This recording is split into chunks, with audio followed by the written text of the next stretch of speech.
competencies also build in. It's not just writing skills, oral skills. There's also firm citizenship. So if you are not performing as a good firm citizenship at the appropriate level, that's an issue. And all of those other areas are built into the system. So it's not just a skills-based competencies. It is the totality of lawyering skills. There's like, you know, awareness of firm policies, can articulate firm policies, can articulate firm vision. I mean, it's so much, it is a march towards someone becoming a partner. And so as we looked at that, we said, what are the skills they have if they're going to be there? It's not just whether they know how to write a brief. Well, I think Jim, I think, put on the table what I think is a really critical issue, and that is the time and effort that firms devote on the front end to identifying people who work in the firm. I mean, traditionally with, as Liz said, attrition sort of baked into the model, you could cast your net very widely and see who eventually sort of floated up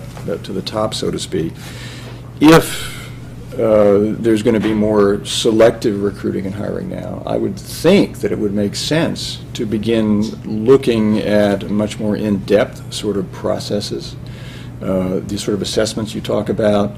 I know, I was talking to Bill at the break, McKinsey, for instance, does a, at least 2 days, if not more, an intensive sort of problem-solving exercise where they ask people to engage in various kinds of activities.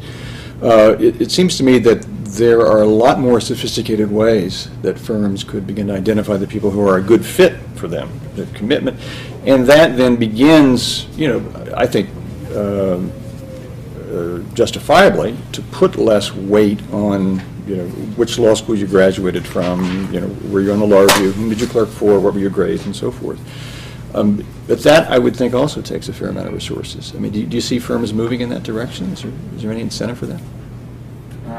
I can just tell you, we were a little nervous when we did it because I'm sure there was some other firm who was doing it, but we weren't aware. And so a lot of our partners were concerned that no one would interview with us because they had to take this online assessment test. Well, of course, this generation is used to taking all kinds of online assessments. So that it was one person asked one question about it, and after that, never been an issue since. And again, it's one of those things that also makes you interview with more purpose.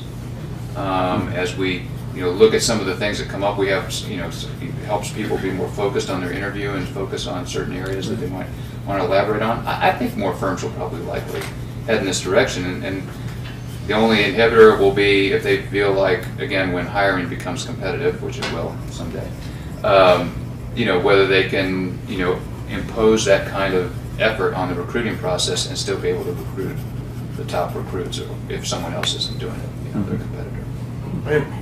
I just wanted to interject that I've been using behavior-based interviewing for quite a few years now, and I've found it completely to be a competitive advantage because the students who want to be challenged, who like problem solving, appreciate that kind of an interview, and frankly they enjoy it. They have things they want to communicate. They want to talk about themselves, and they don't want to go to a firm where they're just sort of talked at.